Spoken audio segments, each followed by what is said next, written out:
Hey guys, so I'm finally listening to the interview between Sean Bay and Jaguar's son Sam, and I'm going to do an honest reaction. So let's listen to the video and start the reaction. So Sean Bay asked him how he feels about TikTokers or YouTubers or people in general just throwing him under the bus for being part of the scamming and saying all these negative things about him. And here's what he had to say. I I don't like being brought. I don't like being brought in or introduced into something that I don't know or is out of my control.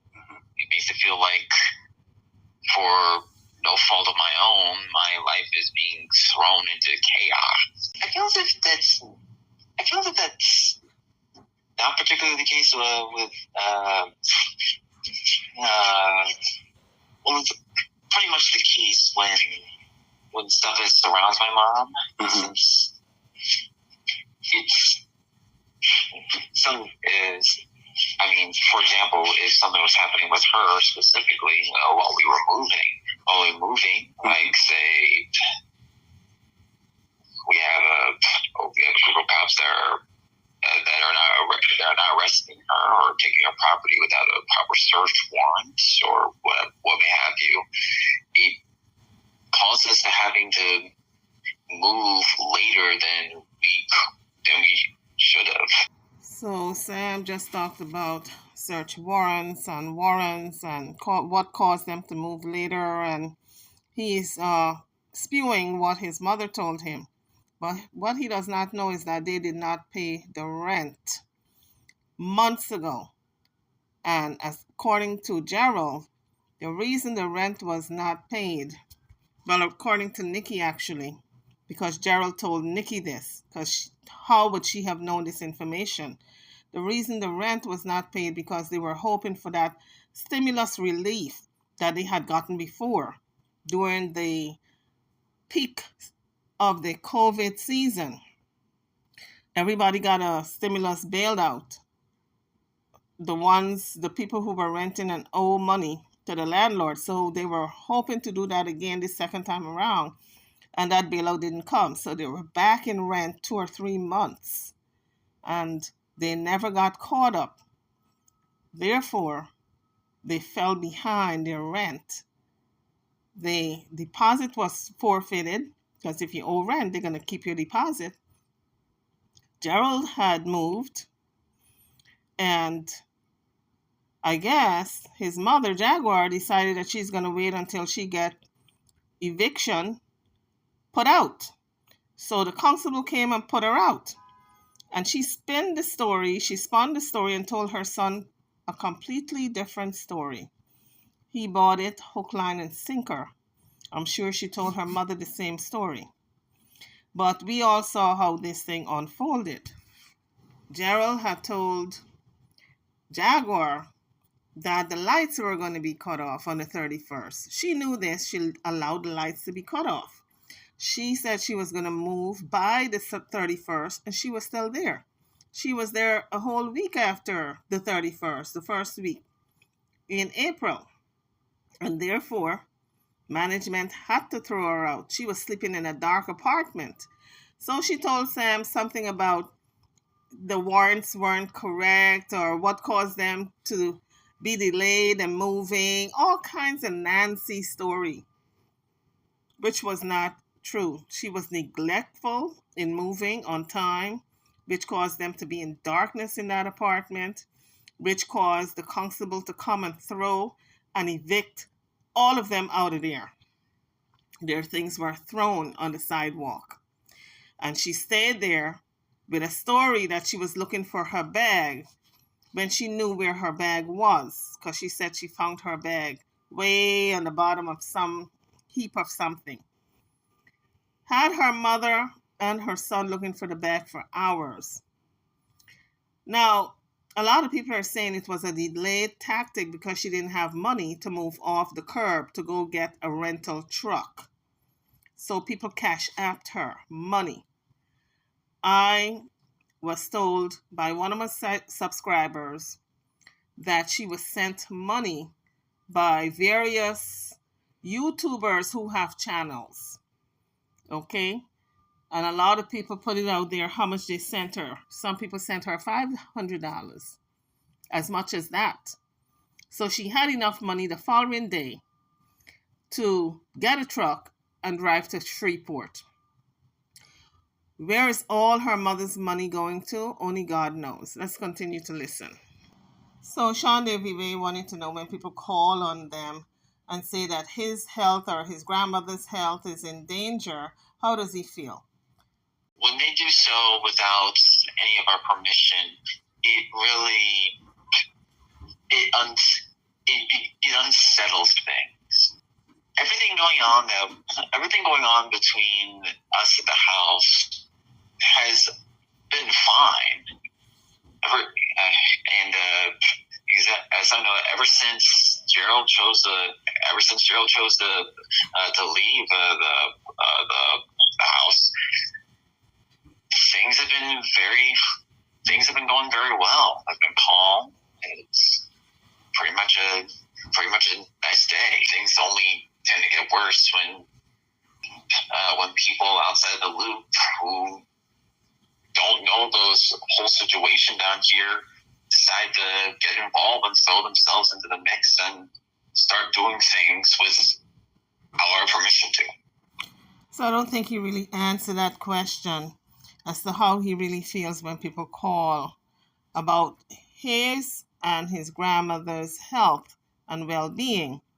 And people don't need permission to call. If someone sees a situation where they think there is a threat to a person's well-being, whether financial, social, verbal abuse, whatever abuse, they're going to call because they're concerned, and you got to look out for your fellow human being. So I don't think Sam understands that it's going to happen again. People are going to call if they feel as though he is not being kept the way he should be kept, and his grandmother, if there's financial abuse, if there's verbal abuse, if the living situation is not what they should be in, if any type of abuse is going on that they suspect, the public have a right and a duty and obligation to call to protect that individual. And that's what people have been doing.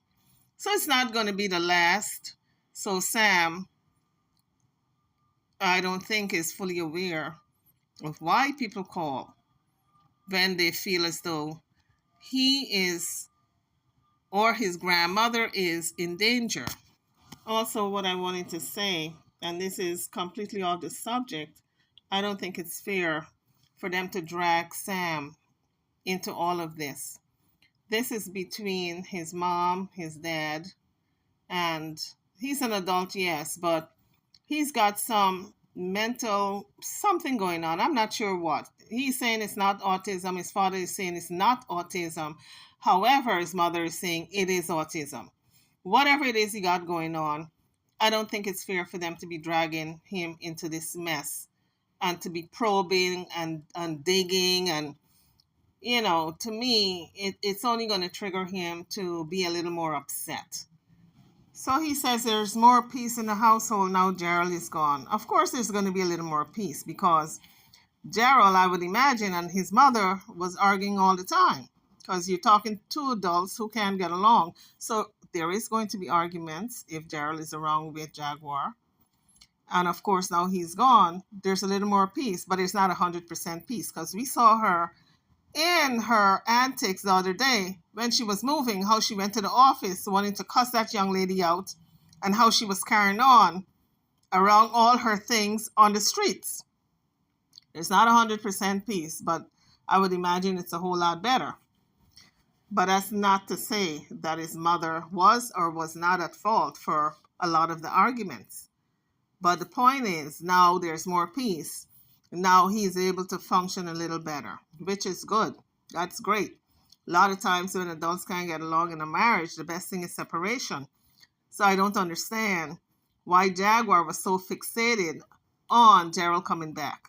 If there's more peace and it's better for everyone in the household. Why is she so bent, and was she so bent on getting him back? If she claims she's fine without him and is doing well without him and everybody is well without him, why was she so fixated on getting Gerald back? And if she can't get him back, she's going to unalive him or have people to do horrible things to him. Just the other day, she went to the veterans' place, the meeting place out there in Texas. And she was there trying to get some of the brothers, some of the veteran brothers, to go haul him back to the house. But I guess that didn't work because we didn't hear nothing after she was parked in front of the building. We didn't hear anything else about that. So I guess she was laughed out of there. They probably said, lady, go get a life. We're not going to bring your husband back to you. Because we seen your shows, how you're threatening this man. This man is running for his life. We're not going to do that. So you can go ahead and get out of here. She probably was laughed out of the hall, the veterans hall. So we haven't heard anything about that. But my point is, she was so bent on getting him back as recently as last week. So if that's the case of her being bent on getting him back, and she claims the household is peaceful, and now Sam is claiming the household is more peaceful, maybe he should go talk to his mother as to why she wants Gerald to come back.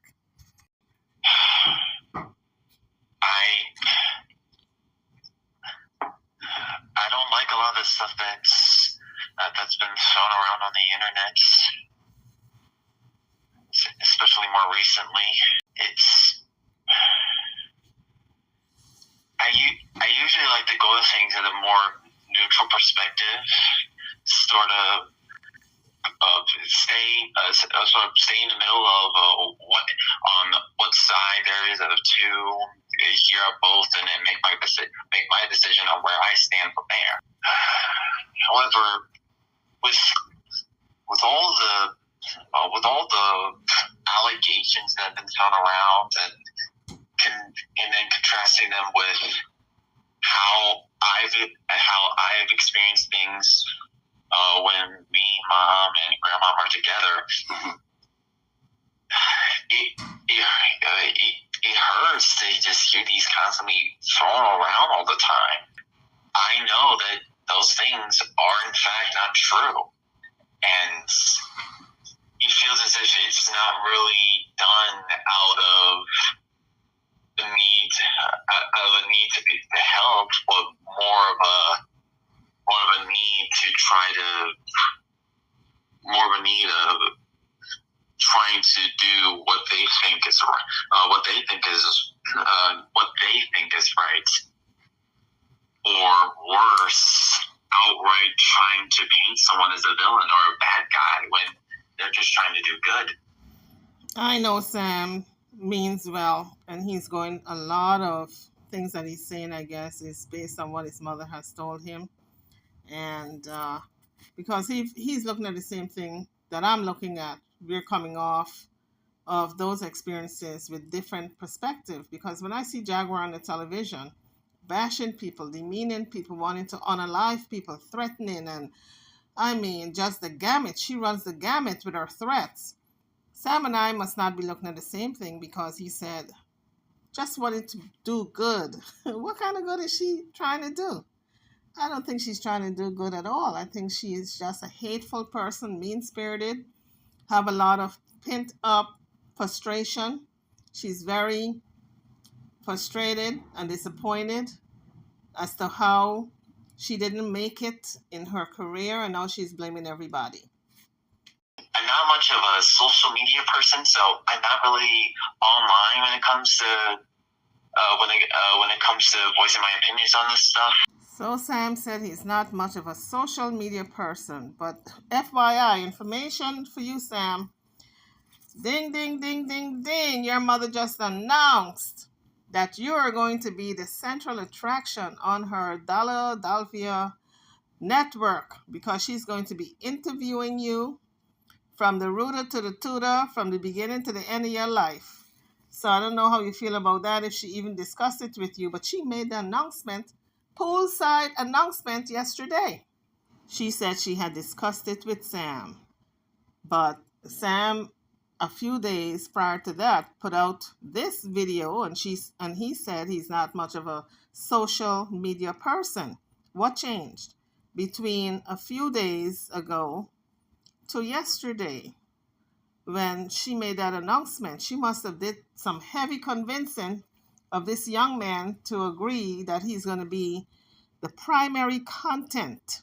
Now that Legina Gold is gone, that he's going to be her primary content, and she's going to be interviewing him. But personally, for me, what my mom says is what my mom says. Well, I gather from what he's saying right here is that he respects his mom. Whatever decision she makes, that's what it's going to be between parent and child, you know. And we all can understand and appreciate that. He has respect for his mother. And if it were to any other person, it'd be the same. I let them say what they say without any impediment for me, unless it's something that's very ridiculous. So basically, what he's saying is he lets his mother be herself. She's an individual. He kind of dictate to her how she should act and feel. However, I'm sure a lot of the things that she does is disappointing to him because he's got a mind that he can think, reason, and understand what's going on. So then Sean Davy Way touched on the autism question. You know, that's the big elephant in the room because one parent is saying one thing and the next parent is saying the other thing. Even Sam is not sure really of where he stands with that because he told Sean Davy Way, as far back as he can remember, he cannot really recall being tested for anything like autism. I heard I heard about it before, and with more knowledge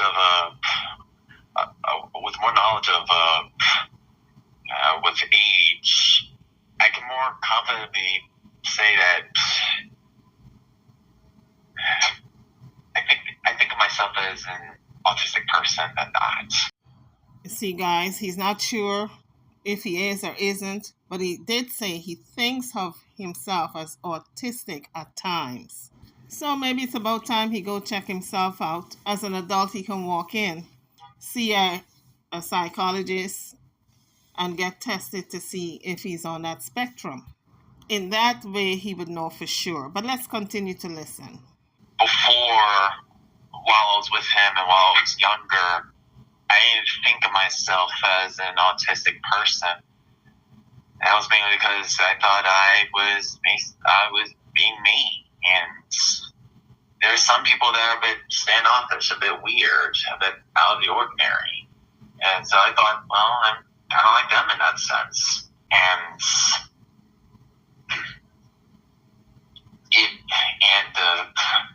if I could be tested for autism, I think I could definitely be somewhere on the spectrum. Since I've grown in age, I've come to see quite a few people online who've brought up how they themselves are autistic, or how there's some people sometimes even in some of the games I play that could be somewhere on the autism spectrum.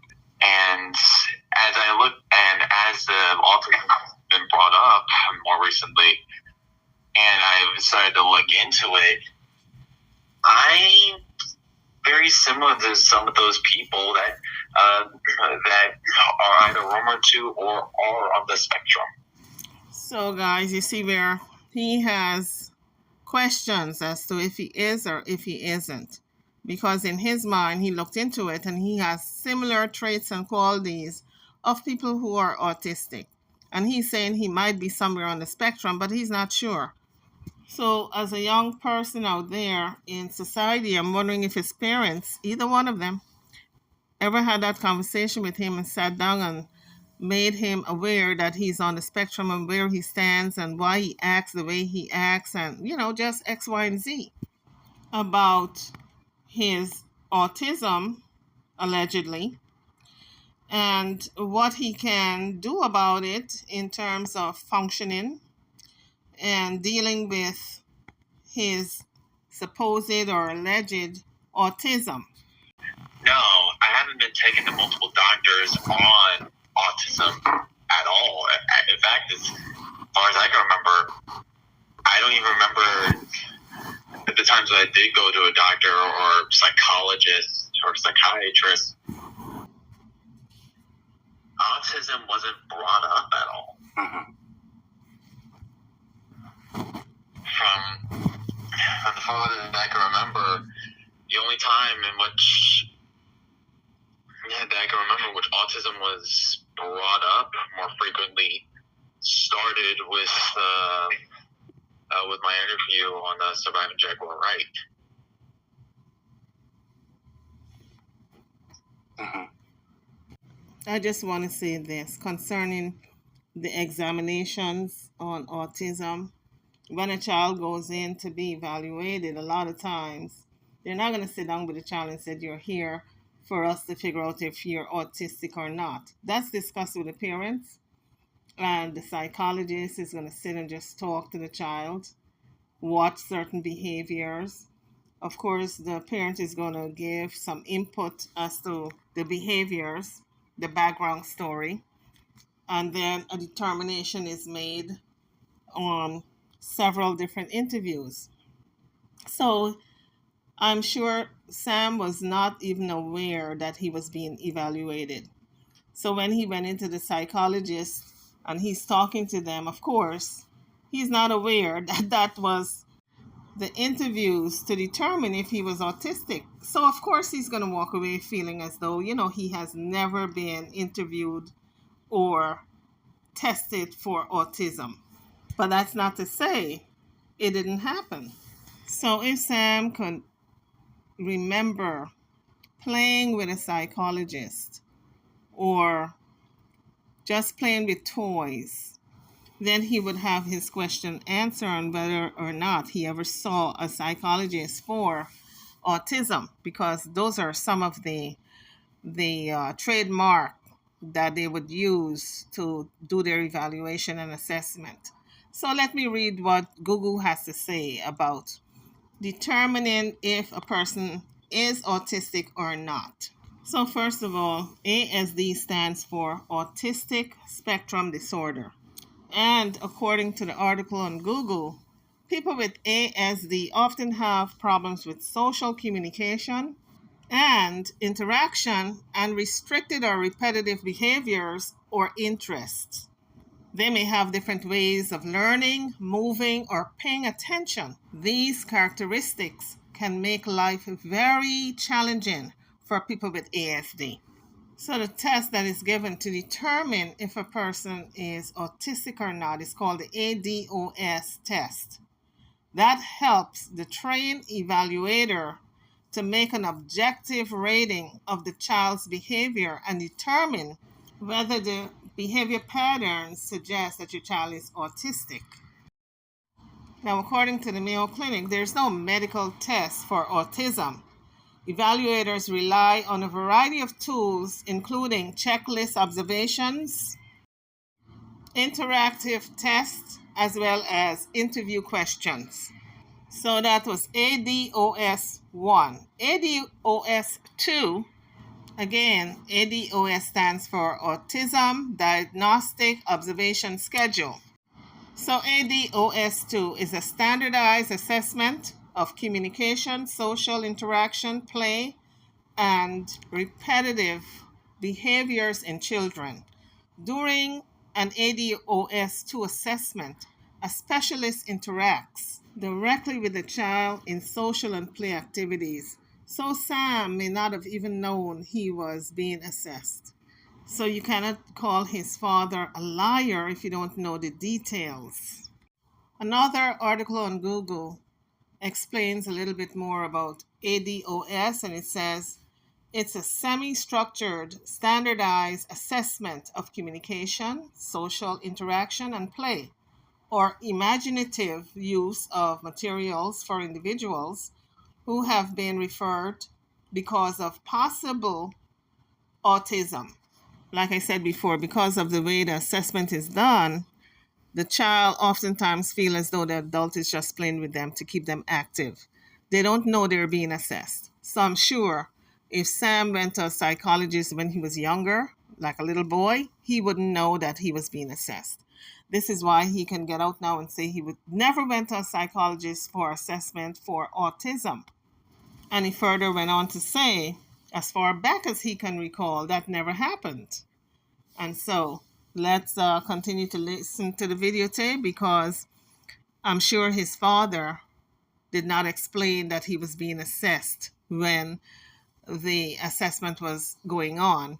And he did not take the time out to let him know when he became an adult that he had the assessment several times. Let's continue to listen.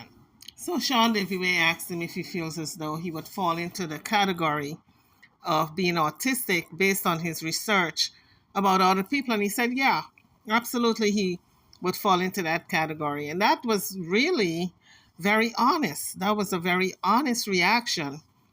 And I dare say that Sam is well aware of his condition, because he may not, like I said before, he may not know that he was tested in the past because it's so subtle and it appears to be child's play. An adult is playing with you. But I'm sure, I'm not going to put my head on a block, but I can dare say that his father had him tested, because his father said he was tested several times. So Sean DeVive then asked him if he feels as though his father loves him. Now, I'm just going by my observation. I would say his father loves him a whole lot, based on the things that his father have done, based on the fact that his father fought tooth and nail for him when he was a little boy, did not want him in the hands of his mother to be screwed up. So I would say yes, his father loves him. But that's just my opinion. Let's listen to what Sam Jr. have to say about the subject matter. To me, it feels like there might be some form of love between me and him. When he said some form of love, I couldn't help but smile, because that's how most kids feel about their parents. They feel as though their parents don't really love them. They're mean-spirited.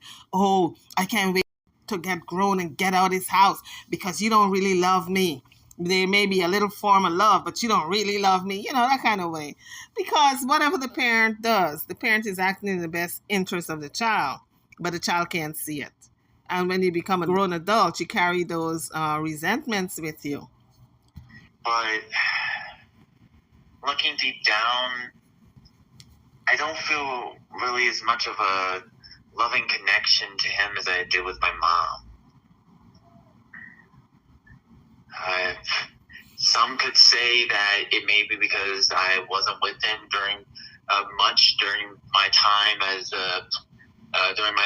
I was younger, before I was a teenager, since I was with my mom during the school years, during the school days before seventh grade, before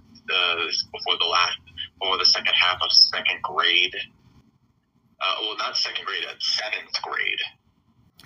Well, that's not a surprise, right? Because he's talking about the formative years, the bonding years, really, when those kids are little and you are nurturing them.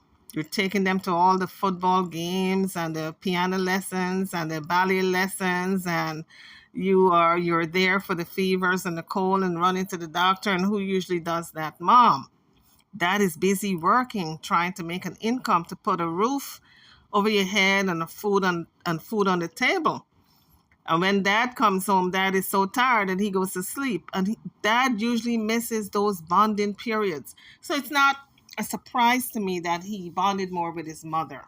But that's not to say that his father does not love him, because in the latter part of his upbringing, he was more with his dad than his mother, because his mother had him for the first 7 years or so, and then The rest of the time, he had sole custody of Sam Jr. The dad had sole custody.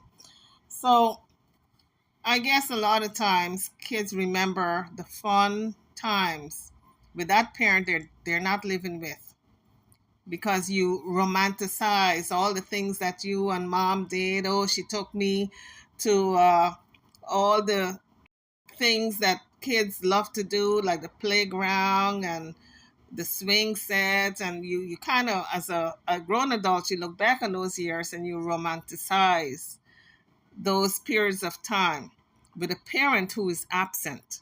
The parent who is currently in your life, you hate like hell because they want you to do stuff that you don't want to do, like go to work, okay, and stay in college and study hard to make something of yourself. That parent you hate because they're making you do stuff. But the one who is a slacker, who is going to allow you to do anything, like now he's sitting home, well, in a hotel room and playing with those games all day long. You would love that particular parent because they're not holding your feet to the fire. You're not accountable for nothing. You don't even have to go to school. You don't have to work. You can just sit around and be a bum like that parent. So I believe his father loves him. His father wants the best for him. His father wants him to work hard and become something in life. So I found it interesting when Sean Davy asked him if he would be better off being back with his father. And he hesitated. He let out a big sigh. And then he said no, because he don't have a lot going on in the East Coast. So he can't see himself going back to his father. So the one thing he did say, he don't have a lot of friends there. And that's a lot of problem for people when they don't bond with friends at the age of 20. If you don't have a couple of good friends, then it's a problem. That's when a lot of people look to change their life. If they don't have those bonds in place of friendship, relationship, girlfriends, good guy friends, if you're a guy, then they look to change their life. And I think that's what Sam is looking to do right now. Although things are not pristine and ideal with his mother, he's looking to change his life. He needs a different outlook on life than what he had with his father, because he had nothing going on for him there. So I'm just hoping all the best for him now that he is with his mother. At least there's some excitement, because let's face it, she provides a lot of entertainment. Hopefully he can get settled into a relationship and start his way on to become, or to becoming, an adult in a relationship of his choice. And I say of his choice deliberately because I wanted to make this point. When we are born into families that we may not necessarily choose to be in if we had that choice. But after the custody switched over to that, I was with my father during the school days. I spent more days consecutively with him than I would with my mom. So the question that Sean Davy asked him is, do you think you would be better off if you were back with your father? Ultimately, no. As much as I'd like to be, as much as I wouldn't mind being with them, I'd like to be with them. Mm-hmm.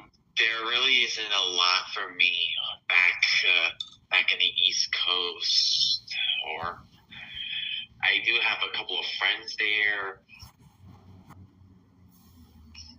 His mother is over there, who I stayed with during my senior year of high school when I graduated, and then there's him, who's only a state above PA. Mm-hmm. But outside of them, I don't really have much connection or many things up there that brought me a lot of joy. Yeah. And certainly doesn't help that throughout a lot of that time while I was with them, I had sort of my own internal baggage.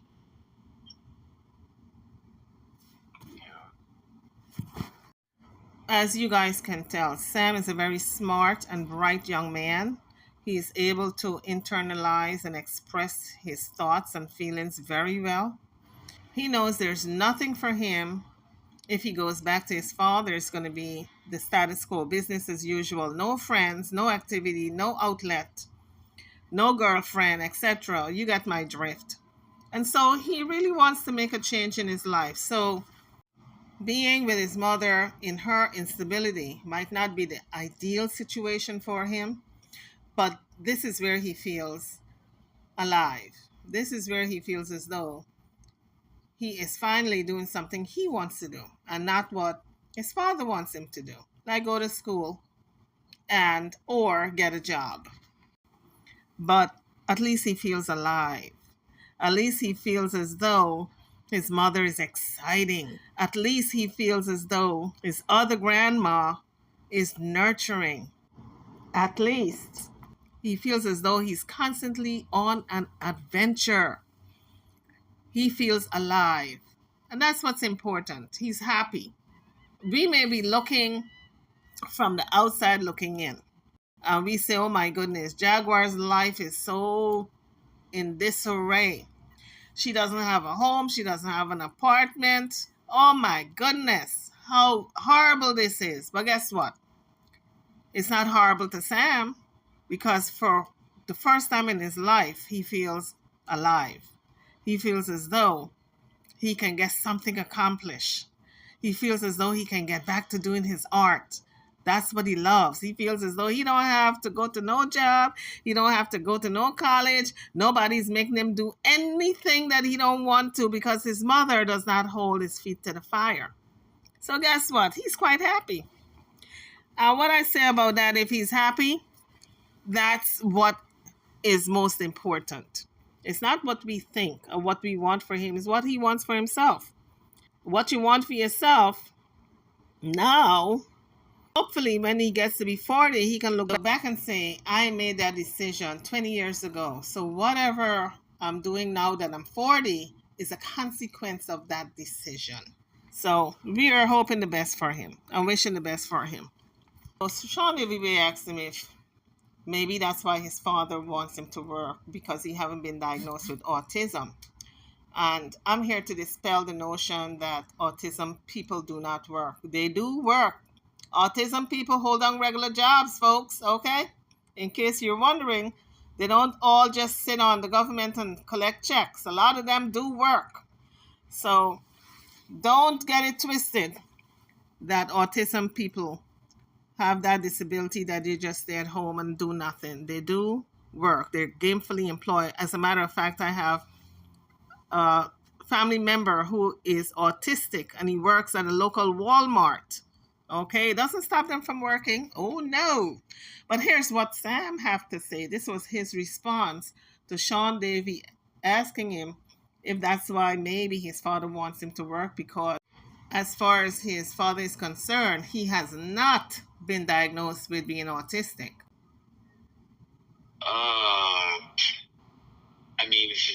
I mean, that could be one reason, but I feel like another reason, probably knowing him, it's more or less the thing is, it's part of what he considers, it's part of what is considered to be a step for a man.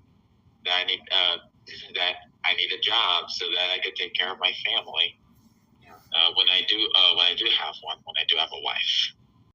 So absolutely, Sam is on the right train of thought when it comes to his father wanting him to get a job and to get a college education. Is so he can stand on his own as a man. When he gets his family, he can be a breadwinner and just stand on his own as a man in general. Who wants a bum around him? You want a man who can take care of himself, not only physically, but financially. And that should be the time. And if it's not like an actual working job, then I should be at least at college, and it's preferable have an internship alongside it to properly fit myself into the sort of working ecosystem. Yeah. But that hasn't fully been for me. As much as I could go through with college, freshman year, when I was doing things online, I was able to hold things down. But sophomore year, it feels like something within me sort of broke. He said it was due to an overabundance and freedom and being able to do what I want and playing. And I just sat in my room and played games all day. But that's not true. That's not all that I did.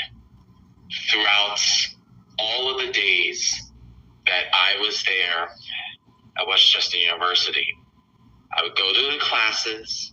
If I had a class in the morning, depending on what time it was, I'd either get breakfast, which started at 7:30, or I'd go to the class and then get breakfast after. I then return to my room, study the material that I went over today in that class, and then go to the rest of my classes, which were either later in the morning or in the afternoon. If there's a time in between, I'd get lunch, and then once all of my classes are done, I get dinner. In between each of those times, I'd return to my room. However, in the times in which I was inside of my room, this was after I'd done my interview with Tasha K. Something within me stopped. Felt like part of me had practically been drained away. And I think, at least from what I've been able to conclude by myself, that I'd effectively sunken within myself. Between all the things I had gone through from when I was 13 back in Chicago all the way till then, I had to witness effectively being thrown out of an apartment. So this sounds like to me that he had some type of epiphany, an awakening. He had sunken into a depressed state, a come to Jesus moment after doing the Surviving Jaguar Ride with Tasha K, the interview. He said something in him stopped. I think he had that awakening that just put him in a dark place. And you can call that a depression. Maybe he went into some type of depression that he could not put into words. It affected his classroom experience as part of his learning experience. That was affected. That's what I'm gathering from this. Because let me tell you something. It's not for everyone, this internet stuff, okay?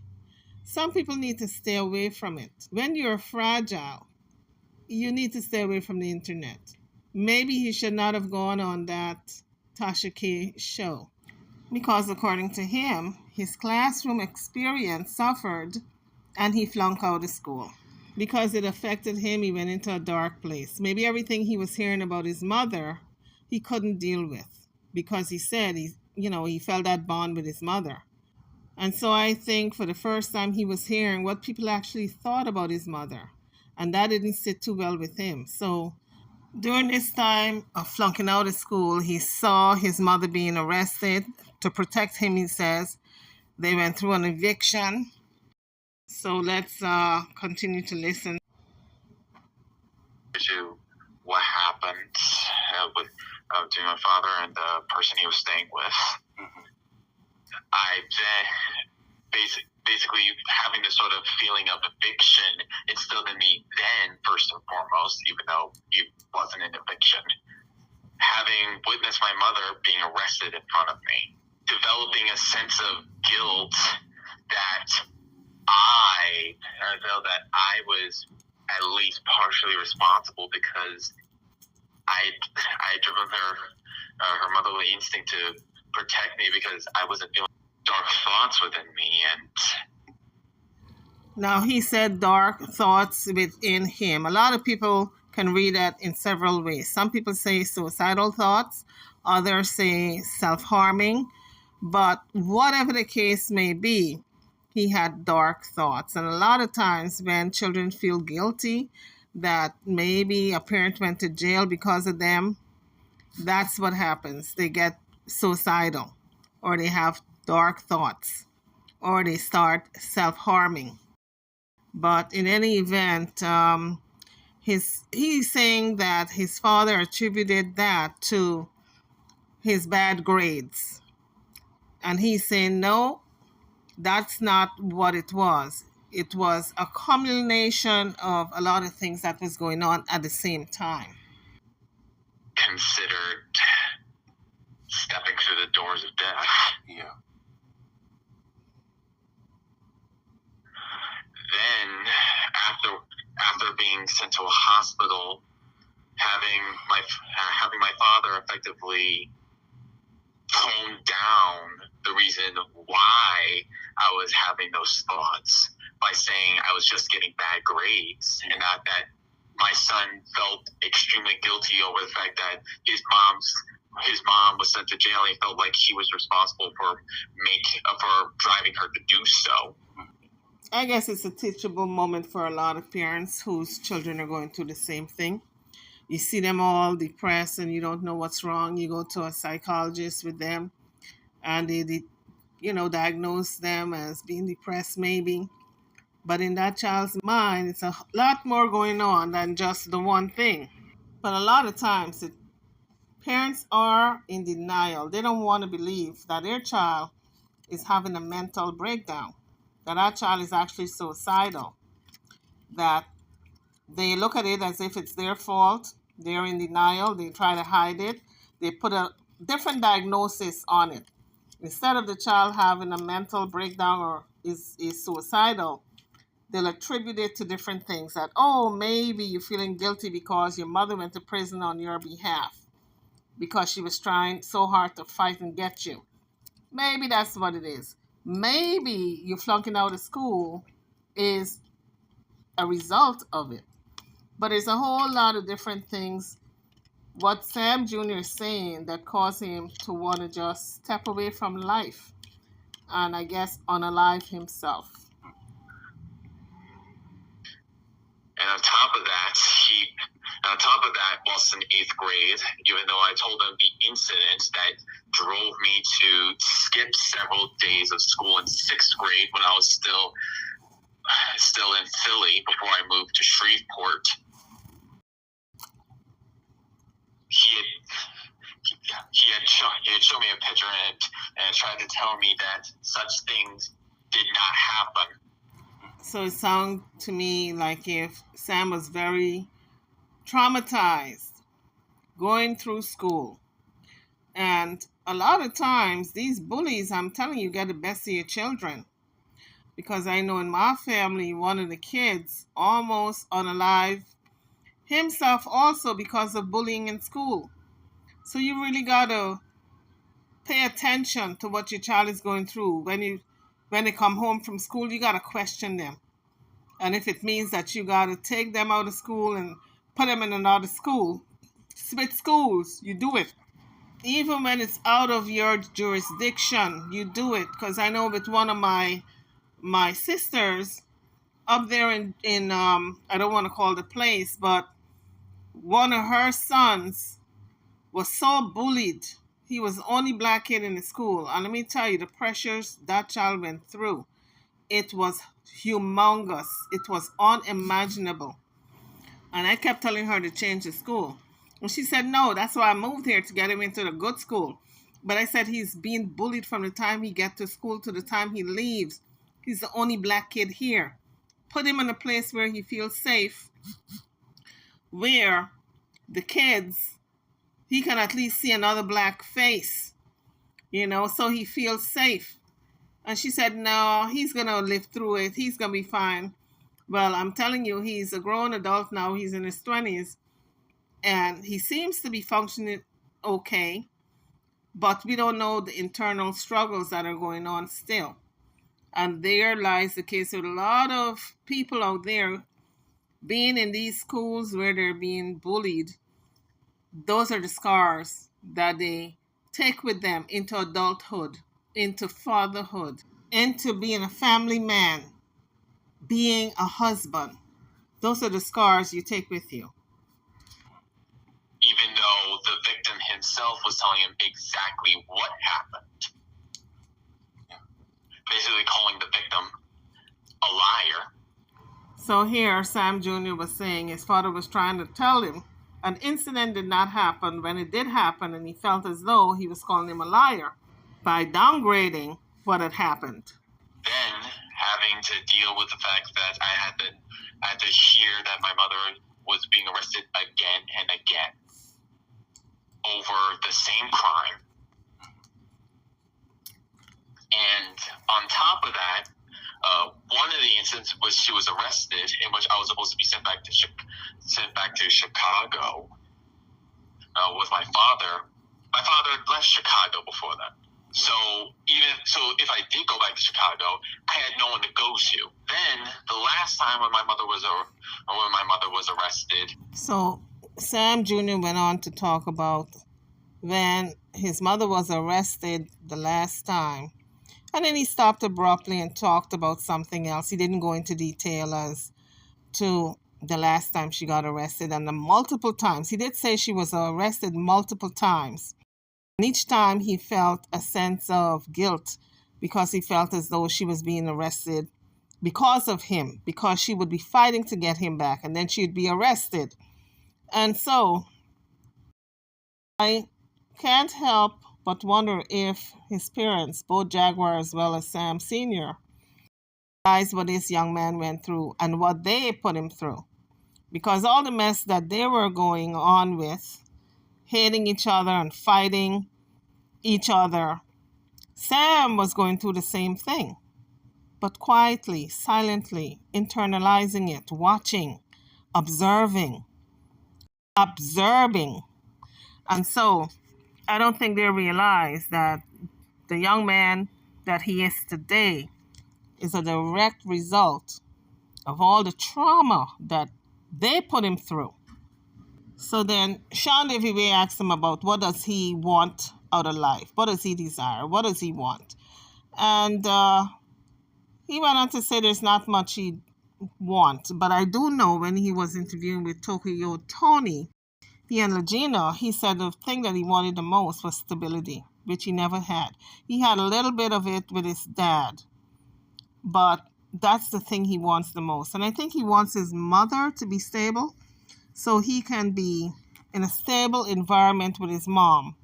But it looks like if she is unable to provide that because now she's in a hotel, again, fresh out of being evicted, again.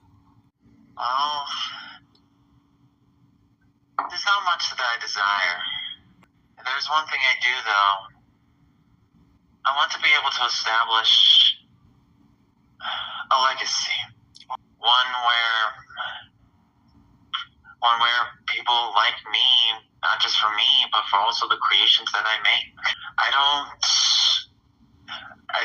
As much as I'm thankful for the help that I can get from other people, at the same time, if I anchor myself to someone else just to build myself up, people aren't going to come to me or for my works. They're just going to come to other people. In sort of video game speak, I'd be the Luigi to someone else's Mario. I'd be the brother living in someone else's shadow. And if anything, I don't want my history to just be defined as riding a train in a tunnel with no sign of ever reaching the ground again. So guys, thanks to Sean Davey, we had an interview that we heard between him and Sam Jr., where he expressed his thoughts. And we got a little insight as to how this young man thinks. And hopefully it helped a lot of people out there with maybe what they're going through. Because listen, We don't go through these things alone. Anything that you go through out there, you're not alone. Other people are going through the same thing. And so maybe this was a teachable moment for someone out there. So I thought that was a very important metaphor that he used. Being on a train, not have his feet on the ground ever again. Um, he wants to make a mark on this earth while he's here. That's pretty much what he was saying. He does not want to be inconsequential, leave this earth without accomplishing nothing. And so, kudos to Sam Jr. for thinking big. And so, I wish him all the best in whatever it is he's going to be doing in the future. YouTubers, drop your comments. Tell me what you think and feel about this particular video. I'm over and out. Don't forget to like, share, and subscribe. Talk about subscription. You guys come on to my platform and you're not subscribing. Hit the subscribe button. I promise you it doesn't cost a thing. I'll see you guys on the next video. Thank you for watching.